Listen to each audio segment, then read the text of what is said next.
I'm Jean-Luc Dorier, Professor of Mathematics Didactic in the University of Geneva and current and re-elected Secretary General of ICMAI.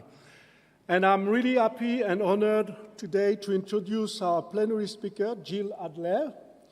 Happy on a personal level since I had the chance to work with Jill on the ICMAI EC over the past 8 years, and honored because, of course, she's one of the major person in ICMAI. Indeed, she became ICMAI Vice President in 2003 with Michel Artigue under Ayman Ba's presidency. She was re-elected in 2007 with Bill Barton as Vice President under Michel Artigue's presidency until 2009. Those were crucial years in the history of ICMAI, which definitely took then its modern shape. Jill was then elected further on as President of ICMAI in 2017. Decisive years as well, with the challenge of sustainability in the capacity and networking projects, and of course, the COVID and the necessity to postpone ICMI 14. She's now ex officio past President of ICMAI in the executive, which will finish its term by the end of the year. So with 15 years of major responsibility in ICMAI, she participated in all ICMAI activities. She also contributed in several ICMAI studies and played, and still plays, an important role in AFRICMA, the African Mathematical Education Association, and Camp 4 operating in East and South Africa. From a 1990s groundbreaking socio-cultural research on the inherent dilemmas of teaching mathematics in multilingual classroom, she then focused on problems related to mathematical knowledge for teaching and mathematics teacher professional development. Jill's research on multilingual classroom during a period of change in South Africa puts into stark relief the tensions involved in teaching and learning mathematics in classroom, where the language of instruction is different from the language of teachers and students' everyday lives. She has constantly and energetically taken up the challenges of improving mathematics teaching in post-apartheid South Africa, efforts that have been recognized by several awards, and in particular, the ICMAI Hans Freudenthal Medal that she received in 2015 for a major cumulative program of research dedicated on improving the teaching and learning of mathematics in South Africa. Today, she will tackle a very important issue in a world where the relation between the North and the South is bound to be re-questioned drastically. So please welcome Jill Adler.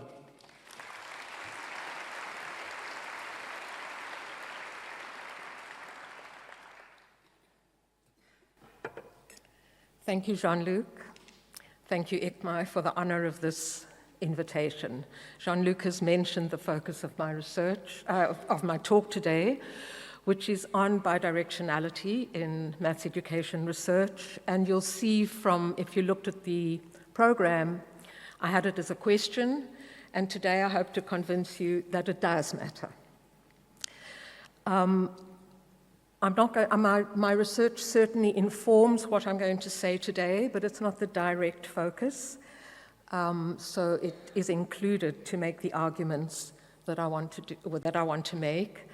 And this is an issue about inequality, I suppose, that I have been concerned with for my whole career, and that engages me in particular ways and over time in different ways.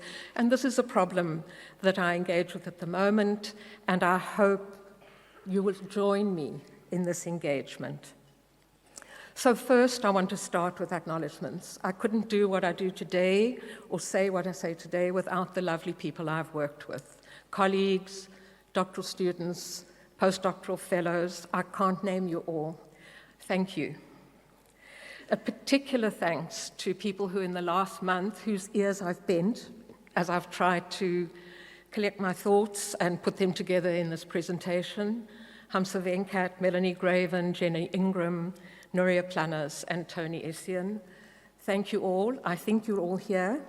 My husband isn't, that's the last one. And he's been, and always has been, my interlocutor.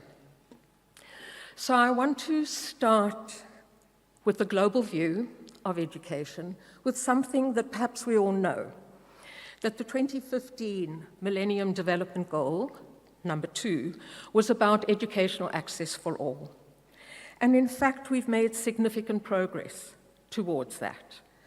90%, the figures that are given recently by UNESCO, is that around 90% of primary children are in school. And they have what we can call institutional access. They go to school. But a huge number do not succeed. The way it's described in UNESCO documents is that they do not access what's called minimum proficiency levels in mathematics.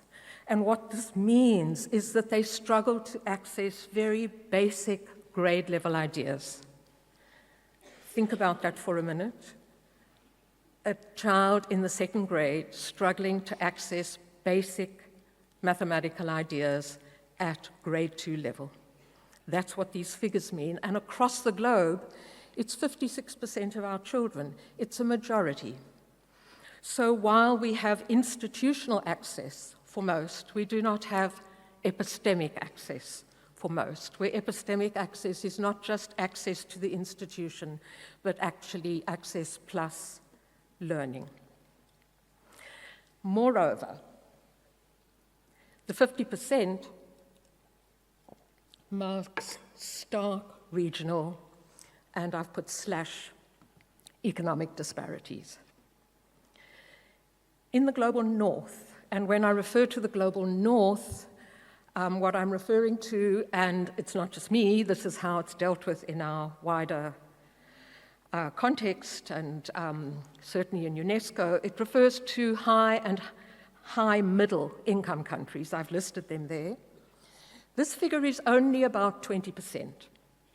20% in high and middle high income countries don't access basic grade level mathematics. The figure in the global south, and particularly in sub-Saharan Africa and parts of Central and Southern Asia, the figure is closer to 80%. This is a huge majority of children. And what I'm referring to in the global south, this is not just the north and the south. It's not just a regional conceptualization. It's countries that are low and low middle income countries. And the way that in discussion, particularly with Hamza, who I've worked with recently, that to talk about this is to understand, and I think this distinction is useful for us, is that in the global north, we have minority marginalization, but in the global south, we have majority marginalization. And I hope that this distinction can help us actually grasp that we're dealing with different phenomena in issues of marginalization across the globe. And of course, within this, there are disparities. Within countries, there are differences. And so I've tried to represent this as 2 intersecting ellipses and point to the intersection. I point us, I'm going to try and use the pointer. Let's see if I remember. There we go. I'm talking about in here, we would have in the global north classrooms where there is majority marginalization.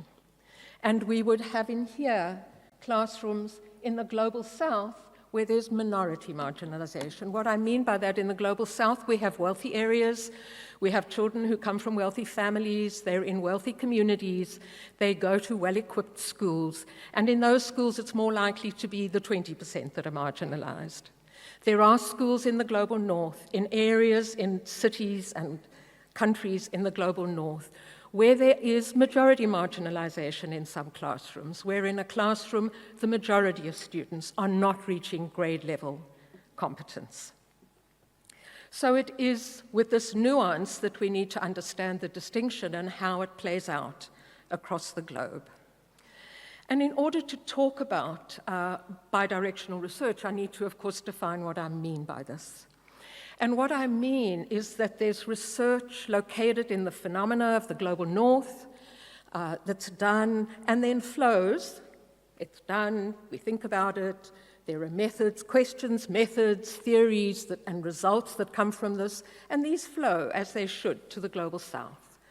And then there are phenomena in the global south with its majority marginalization, where hopefully there's research, problems, different problems possibly, methods, theories, and these should then flow also to the global north. And if it's bidirectional, there's a flowing in both directions. And my question for us today is, how does the current flowing of research in mathematics education impact on the specific problem I'm interested in today, and that is epistemic majority marginalization, or what I've called EMM. But more importantly, not only how it does, but how can it, because I hope to show you that this really matters. At this juncture, and I think many of you in the room would know, and we have in our major journals over the last few years been able to read amazing commentaries from the journals themselves of the analysis they've done on who the authors are. And I'm talking here of Educational Studies in Mathematics, JRME, Journal of Research in Mathematics Education, Journal of Maths Teacher Education. I know there's a discussion group on this in this conference. And they have found that, in fact, and I've tried to represent this, the majority of research is located in the global north, written by people from the global north, and therefore talking about theorizing and finding results particular to the phenomena of marginalization, which is my focus, say, in the global north. There's much less research in the global south. So this is a quantitative look at what's published in our major journals, and there's a dominance. So what this means is that the questions, theories, methods, concerns, discourses that are important and relevant for research in the global north are flowing to the global south, but perhaps they're not relevant. The flow is largely unidirectional. And what I've tried to point to is, if you think about the 80-20, the phenomena in these contexts are not uniform. And I want to talk with us about one example, just one, there are probably many, many more, where there is strong evidence of the impact of this imbalance, where interventions in the global south that are considered good education have not led to the desired results. Millions of dollars poured into this work. And I want to talk about learner-centered pedagogy. I'm sure everybody in this room believes, as I do, that pedagogy should be centered on the learner, what the learner thinks, how the learner grows. But what does this mean when you move across very different contextual conditions? And in the 1990s and 2000s, across sub-Saharan Africa, there was heavy investment in learner-centered pedagogy and in teacher education. Across countries, learner-centered pedagogy, as envisaged, failed. I'm not making it up. There's evidence for this, and it's not really in our journals. You find this in educational development journals, and particularly around 2015, there was a great deal of research published and contestation, but nevertheless, a great deal of evidence of why learner-centered pedagogy failed. The International Journal of Educational Development 2015 had a special issue of this, and the story of this has continued over the years. And what the people who are talking about this, writing about this, researching this say across the board is a recognition of the futility of interventions that are not based on an informed understanding of the context in which they're being imposed. And I say imposed deliberately. And what I mean by that context is a very complex set of issues: economic, sociocultural, political, linguistic, and infrastructural. And often when we think about infrastructure, we think about buildings, material. I like to think about infrastructure in the way I think about resources, which is a broader view that actually there are linguistic infrastructures, there are sociocultural infrastructures that are at work in our classrooms. And if you look at some of the recent research in this journal, and I refer here to a particular study by a colleague in South Africa, it wasn't a study in mathematics. That's one of the issues in the International Journal of Education Development. It's not a mathematics journal, it's a general journal. And there are a few articles that point to mathematics, but the articles would be on all subjects and on education development more generally. This one was on literacy. And Ursula Hoadley did the research across 2 African countries. She's from South Africa, but these were not, the 2 countries were not, South Africa was not included. And what she argued is exactly what was claimed before, that contextual relevance is a blind spot. What she found in the study, and in terms of what was taken up around the literacy practices, for the British people it will be interesting. I'm trying to think about what the practice was. That I do, you do, we do was one of the practices that was part of this intervention to increase literacy practices in the schools. And there was a load of issues as to why and how this was taken up in very different forms. And so she talks about contextual relevance as a blind spot, and I agree with this. Michelle Schweis, I never know how to pronounce this, Schweisfirth, I hope I've got it right, last year wrote about this as well when she was talking about the interventions from the global north into the global south, or informed by the global north and in the global south, not as a crisis of learning. She said we must stop talking about this being a crisis of learning. That's not the issue. Children do learn. It's a crisis of development. It's the development programs that are our problem. And I think this is, and they would have argued in this, that it's a function of frameworks and lenses developed in the global north, perhaps, or in different, very different contextual conditions being imposed. So I want to go back now to marginalization, and I think those of you who work in the field, be it on gender, race, language, whichever phenomenon we're looking at around marginalization, will know and celebrate with me that there's been a huge growth of research in our field on marginalization, and moving towards the center. If you look at the journals, there are more and more papers concerned with issues of equity. But what I think, and what I know from looking at these, that most of these are focused on and drawn from and studies located in contexts of minority marginalization and not contexts of majority marginalization. So my challenge for us today is to say, how do we widen our lens, sharpen our foci, so we can take into view, bring into view, the huge number of children across the globe and their teachers and their schools who are learning mathematics in different conditions and at the moment are excluded.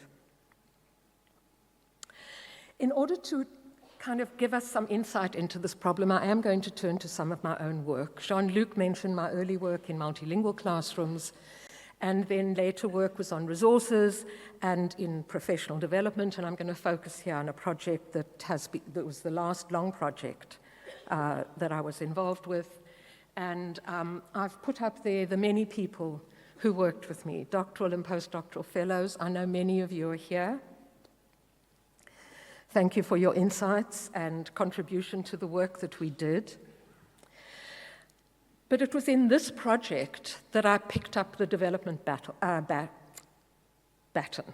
battle, it is a battle, yeah, that I picked up this battle with many others to say, can we impact on learner attainment through professional development in schools with teachers serving low-income communities? The project began in 2010, and I want to just give you some picture of what the performance curve looks like in South Africa at around that time. Now, you possibly can't read it. It's not really important. What you need to, and I'm sure you can see, is that the majority of children, this is in the grade 12 exit exam, I'm trying to look at the clock. I'm good. Okay. Are failing. They're in that side of the graph. Scoring less than 30%, the majority of students who are in school writing the grade 12 exam are failing, not scoring enough. And a minority, of course, are doing very well. The different colors are the different years. And so what we have a reflection of here is majority marginalization. And this is mirrored in the lower grades in South Africa. And so we have in South Africa institutional without epistemic access for many. And of course, this masks internal inequality, and I've tried to bring this here. What I want you to look at is this graph, which is the graph of what we call quintile 5 schools. Quintile 5 schools are the most wealthy schools. Quintile 1 schools are the poorest schools. And our quintile 5 schools, the normal distribution curve. Quintiles 1, 2, and 3 in particular, we see majority marginalization. And so there's inequality within South Africa, and South Africa's in the global south. So let's move into the schools and see what is it that goes on in the schools and in mathematics classroom, and try to get a picture of the infrastructure and the conditions that maths teachers work with in these schools of majority marginalization. One of the things they work with, and COVID has exacerbated this, and I think this would be the case in many other countries, you have widespread, and this is where language, the limits of language have caught me. I don't know how to describe this without feeling I'm going to come out and be accused of using deficit language. I'm sorry, I don't know how else to describe some of the things that I want to describe, and I hope you sit with me with the words that I've used, and if you have other ways that we can describe these phenomena, I'd really be glad to engage with these. But there's wide, low student attainment.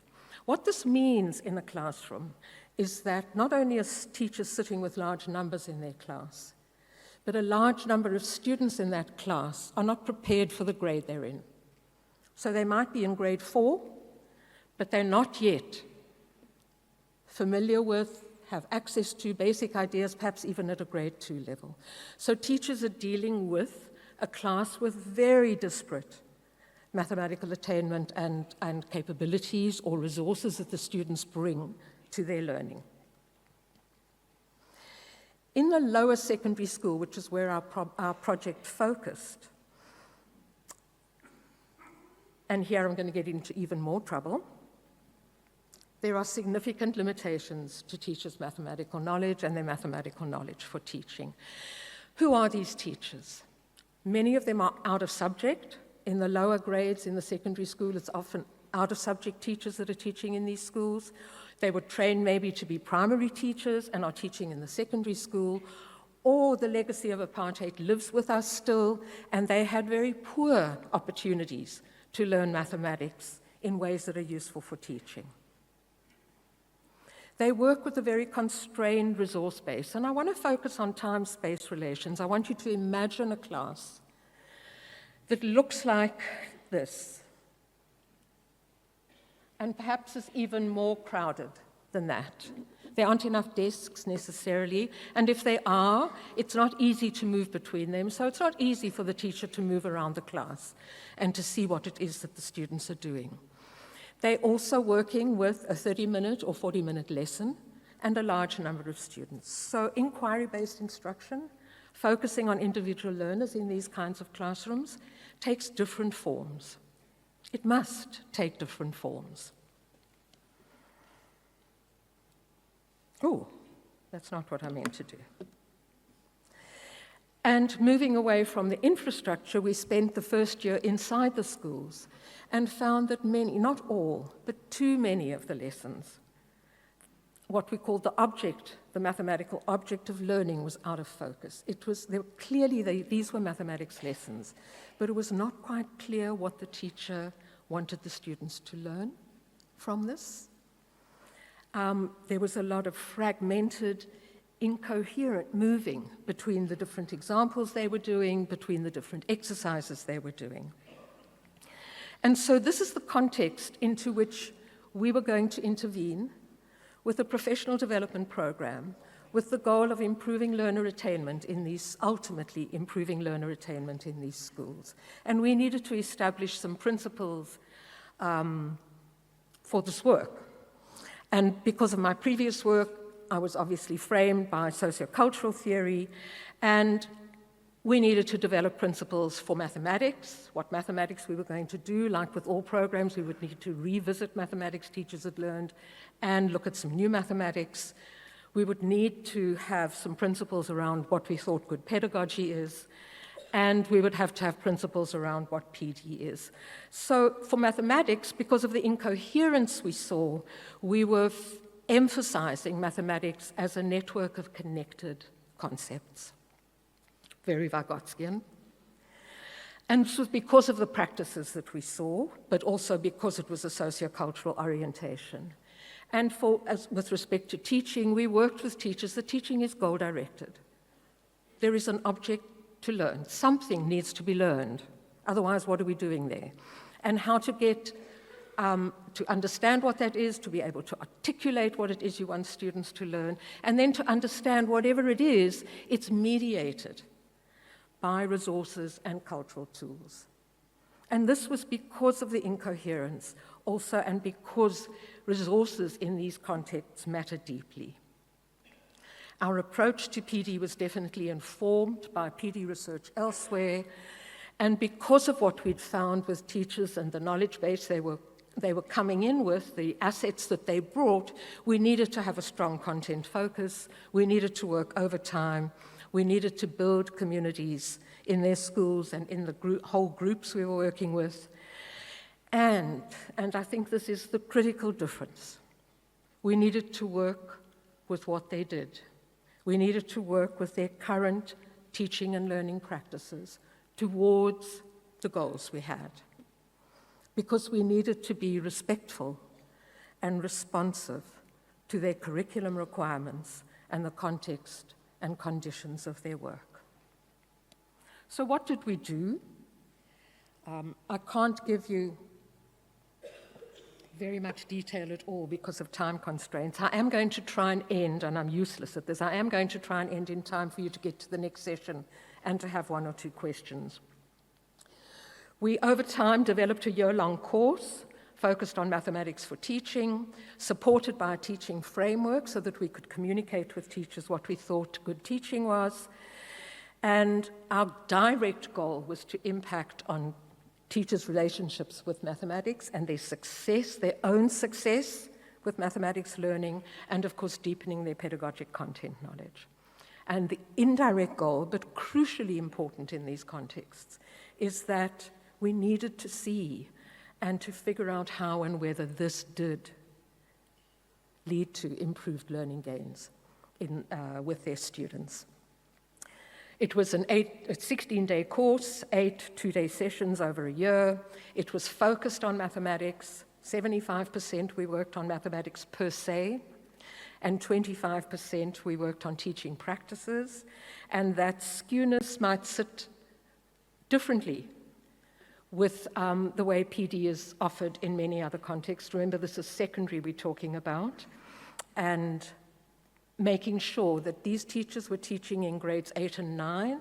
One of the things in the school is that we needed to see if we could work with them sufficiently, mathematically, so they too could move higher up into the school and teach in grade 10. This would then release some of the better trained, mathematically prepared teachers to also come down into the lower grades. And we needed a framework so that we could talk with teachers about teaching. One of the most interesting things is, as we started to do this, we kept thinking we need a framework, we need a shared language to talk about teaching, and this was not straightforward to begin with. Of course, we looked at other frameworks. We looked at other frameworks for analyzing classrooms, for analyzing mathematics lessons. But if we used any of these, all of them would have homogenized our teachers. And what I mean by that is that all of the teachers we worked with would have come out with a description of their teaching being traditional, too much teacher talk, teacher-dominated. I'm trying to think of all the other words we use. Promoting rote learning.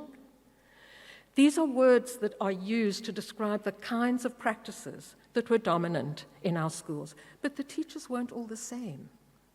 There were a lot of teachers we worked, I think I flashed past those. We worked initially with 10 schools and the mathematics teachers in all those schools, all the mathematics teachers in those schools. In the first 5 years of the project, and in the second 5 years of the project, we expanded out to 80 schools. The teachers were not the same. Not all the lessons were incoherent. There were some lessons that were conceptually rich. They were traditional. They were front-ended by the teacher, but they were conceptually rich lessons. And at the other end, there were lessons that would have been described as procedural, but were much more problematic than that. They weren't just procedural. There were many, many more underlying mathematical problems in the lessons. The frameworks that existed were just not helpful. And so we also thought we need to develop a language so that we can talk in a shared way with teachers about their practices, because although the teaching was teacher-centered, all of these things that we would say, at the same time, their practices were not so visible to them. They were quite opaque. And so we needed a language with which they could begin to reflect on what they did. And not on what they did as bad, but on what they did, what it afforded, what it didn't afford, and how more affordances could be made available. Over the time, we developed a framework. It's called a maths teaching framework. How original. We call it an ideational resource. You know, it's a piece of material. We give it to the teachers. It's either digital or material. So how do you describe this resource? Well, it's a set of ideas encoded into a framework that looks like this, and it's a very simple story. There needs to be an object of learning. In order for that to unfold in a classroom, it needs to be exemplified in some ways. There need to be examples, they need to be represented, there need to be tasks that students can engage with. And there needs to be some communication around these, both in how words are used. We're in a multilingual context, remember, how words are used, and how mathematical justifications are made. We need to think about those things when we plan and look at our lessons. And of course, it's useless if we're doing them by ourselves. The learners need to be brought on board and come along and participate in the lesson. And all of this needs to cohere so that by the time the end of the lesson comes, you can say, these were my goals. These are the things that I think were made available to learn. And you can see theoretically, these things are not unidirectional. It moves in all directions, that the mediational means, teaching practices, and object of learning all produce each other. And the teaching practices are what we call, and this is more from the researcher's point of view, exemplification, learner participation, and explanatory communication. These are the key teaching practices we worked with. And the mediational means that we engaged the teachers with were sets of examples and how they varied, tasks and what tasks afforded or didn't afford, how you represent different mathematical ideas, what it means to do maths and talk about maths, be both active in it and talk about it, which in these classrooms is actually quite a challenge, and then some attention to the register. How the words we use, how we construct meanings, and how justifications are made. Those were the mediational means that we focused on. I can tell you that in 2012, I couldn't have said all that as we started. It evolved over time, and it has become sharper. So very quickly, I'm going to jump into the research. And the first project that was actually quite difficult to do, but nevertheless has been crucial, was, did the students learn? Did their students learn? We call it the Learning Gains Project, and I must acknowledge my colleague Craig Punara, who ran this quantitative study. I want you just to focus on, I haven't got all the figures because I didn't have time for it, but the red graph is the students of the teachers who did the course with us in 2016. This graph here is students who did the course, the students of teachers who did the course in 2017, and this is a set of comparison schools. The National Department helped us develop the national schools. We had, I think there were 30 schools altogether, 15 and 15 or 16 and 14, I can't remember exactly. But the important thing is this, there were significant changes. And in fact, if you look at both groups, the thing is when you do a learning gain study and you do it from the beginning of the year to the end of the academic year, everybody's going to improve, we hope. They've had some teaching and learning. So you have to compare them with students who were not with teachers who'd been on the program, and that's the comparison group. And you can see actually the significance of the students who were with teachers who were on the course in 2016. And what that shows actually, which I think we know, is that PD has a delayed effect. So the students of 2017 teachers made some gains, not as much as the students of the 2016 teachers who'd had an additional year before the study was done in 2018. We also did qualitative studies, a range of them done by the doctoral and postdoctoral fellows, largely focused on the maths teaching framework in some ways and take-up of valued teaching practices. The take-up was varied, as is any learning, across the teachers and across elements, so different teachers took up different things and different teachers took up different parts of the framework. Not everybody focused on the same thing. And this accumulating story, how does the quantitative and qualitative come together? How do we relate the learning gains to what was going on in the classroom? That story is told in the 2021 paper in ZDM. So what did I learn that I would do again? To start respectfully and responsively where teachers are, mathematically and pedagogically. To be context relevant, and to work with what I would now describe, and others have described, as with the grain, with what it is teachers bring and do, with the ultimate goal of enhancing opportunities for the epistemic access of their marginalized learners. So let's return to the question for today. How does this relate to bidirectional research? And so I want to talk with you a little bit about what it means to communicate this kind of research in our field, in a conference like this, and in our journals. And I'm not only talking about my own research here, I'm also talking about my experience as a reviewer, my experience of working with my own students. This is not a bleak story. The aspects of the project have been published, so it's not about silencing and absence. And there has, interestingly, been take-up of the framework through some of my personal contacts. It's being used both in the North and the South, which is interesting in small ways, but there's interesting research coming out of this. But I want to share with you today what I think are the additional burdens, the additional challenges when you try to publish work like this. And first of all, you face naming problems, like I've described. How do you describe the situation you face when teachers you're working with do not feel comfortable with the mathematics and know this, they don't feel comfortable with the mathematics they have to teach.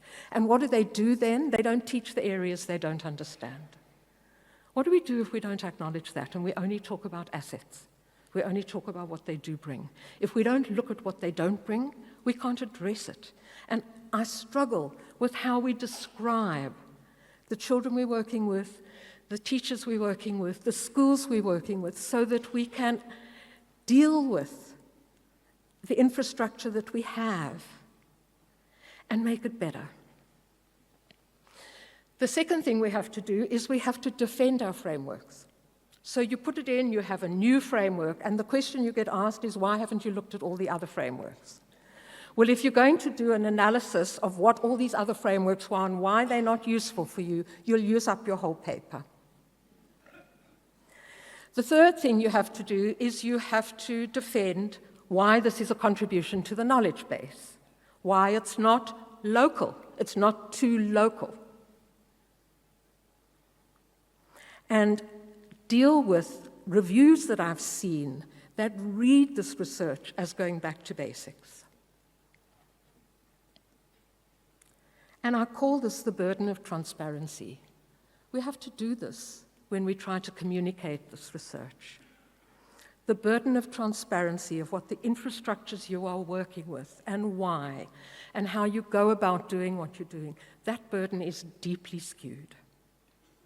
And hence the call for widening our lenses as reviewers, as researchers in our wonderful global field. But our field does have domains of impactful and progressive bidirectional research. And I was going to tell two stories, but because of the time, I'll only focus on one. I'm only going to focus on multilingual classrooms. And the original research I did in 1990 started off, and the first publication came out in 1995. The book from that came out a bit later. And I want to tell a little anecdote from PME in 1996. I was on the program committee. And if any of you go back that far, or if you're interested in going back to look at this, you'll see that there was a panel on mathematics and language. And I'm on the IPC, I'm on the committee, and I say to the committee, we need to have a panelist who will talk about teaching and learning mathematics in multilingual classrooms. And I was told that this is not relevant for the whole field. This is relevant for where you work. And I'm going to pause there because it sounds completely astonishing today. Completely astonishing. But that was the case nearly 30 years ago. And there's been such progress. Look at that.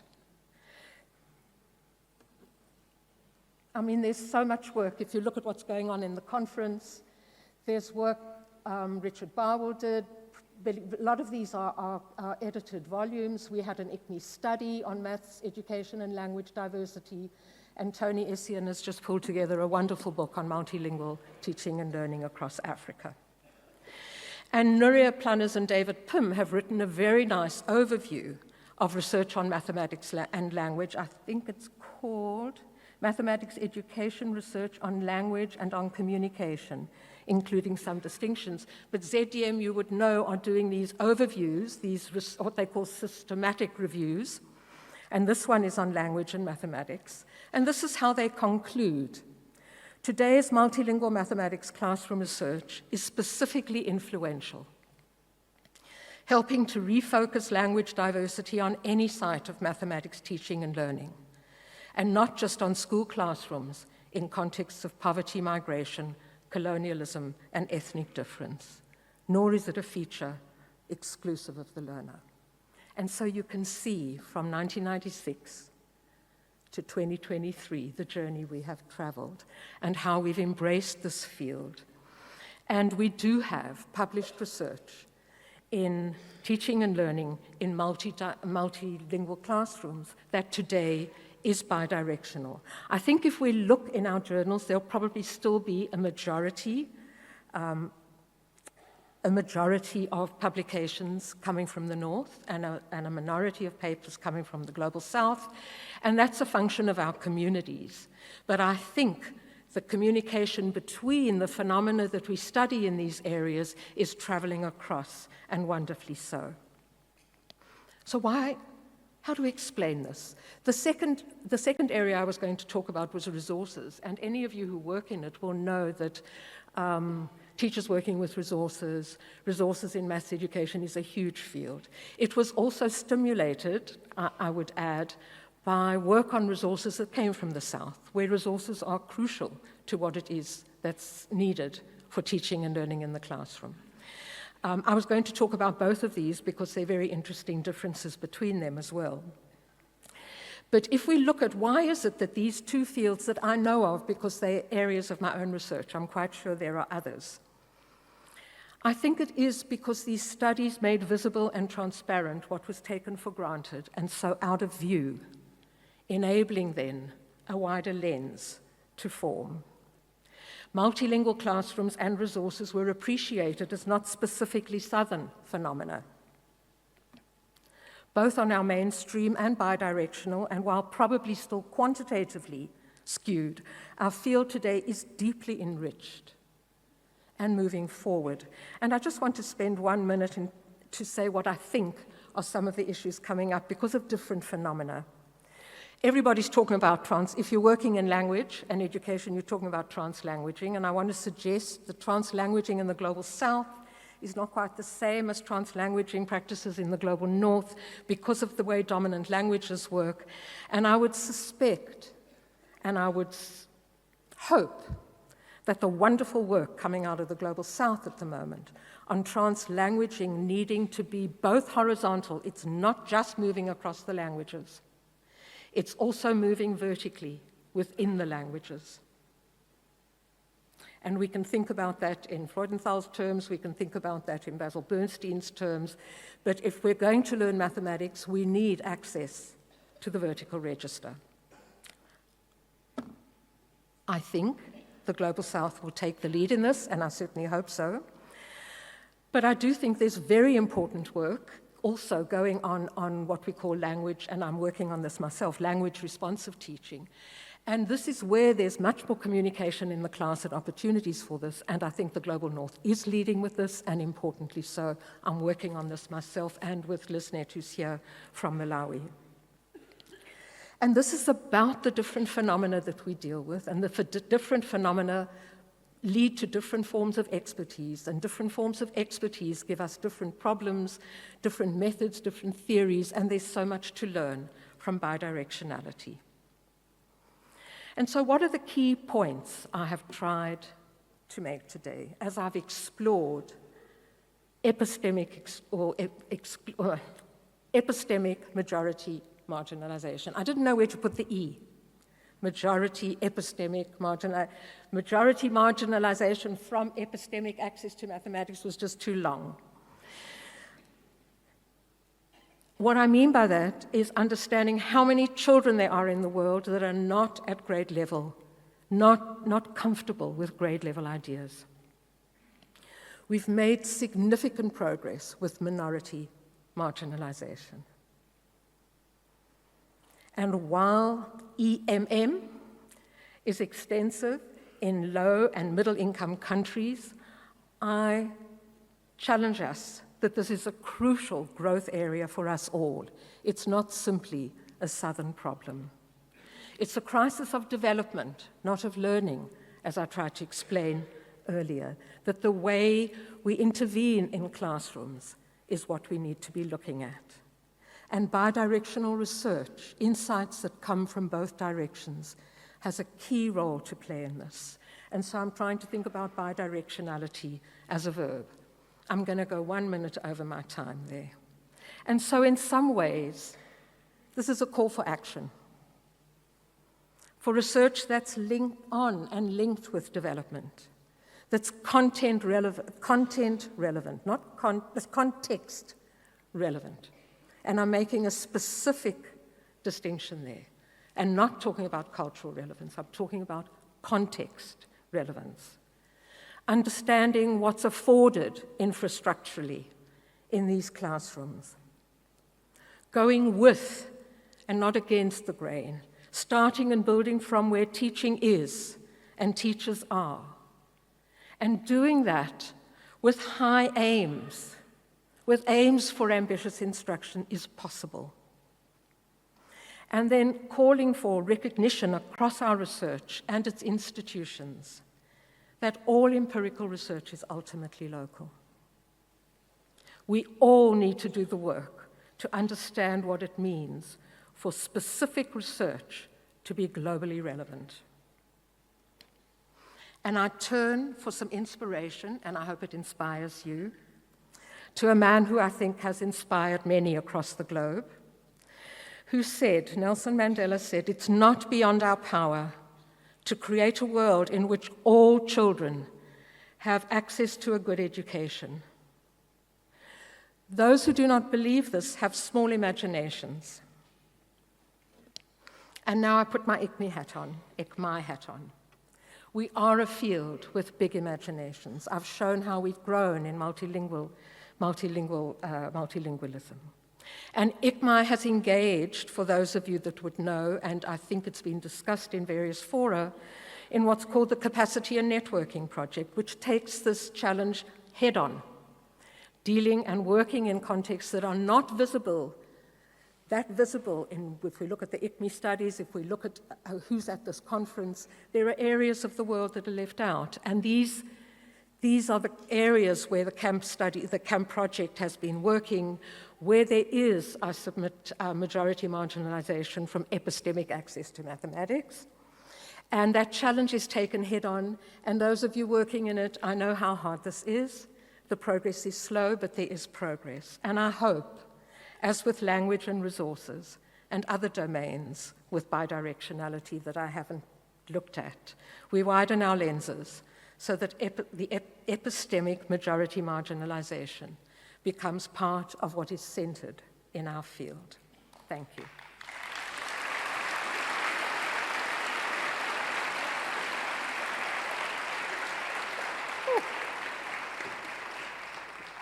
Thank you very much, Jill, for this very inspiring conference. And now we have a few minutes for some questions. So please raise your hand, and I think there are some microphones. Over there are some, yeah. I know people are running to their next thing. I'm happy to stay behind if people would like to ask some questions afterwards.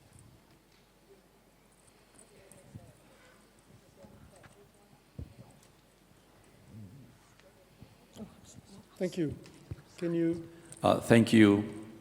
My name is Narayan Nirola, coming from Nepal, working for Kathmandu University as an assistant professor. Thank you, Professor Jill, for this wonderful plenary session. I have a quick question. The idea that you brought about majority marginalization and then majority and minority marginalization, can you please elaborate more on this one? Because I heard this majority marginalization first time. Thank you.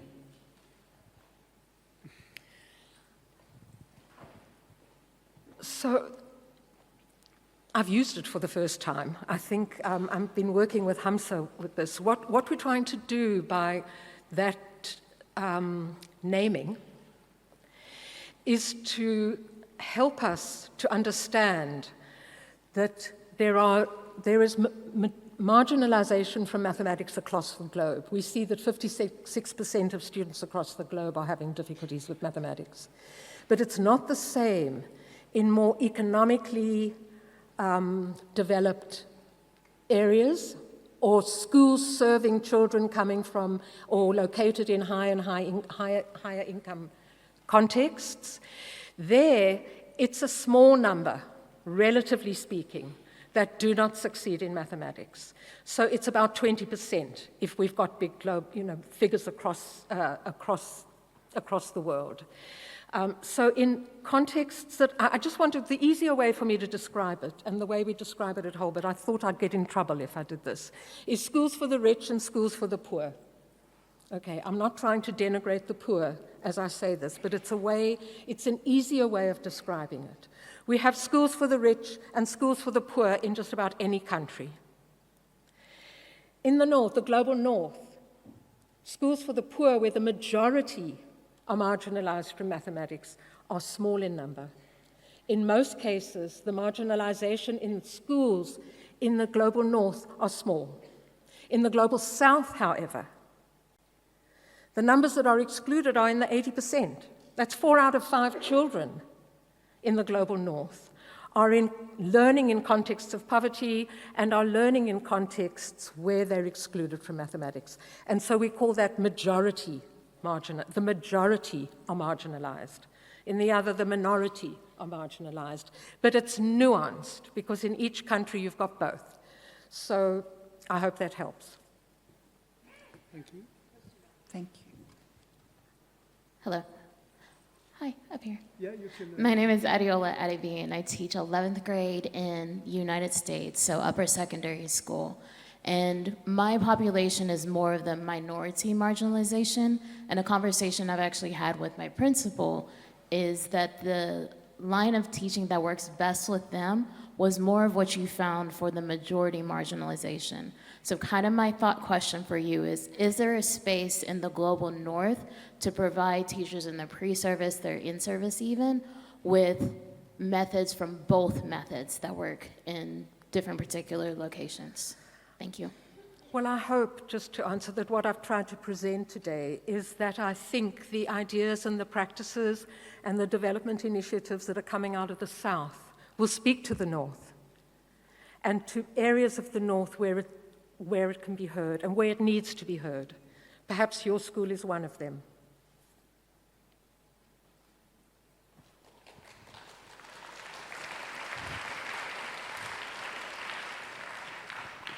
Well, before everybody go, I have a present for Jill. We have to have a photo op. Thank you. Sure.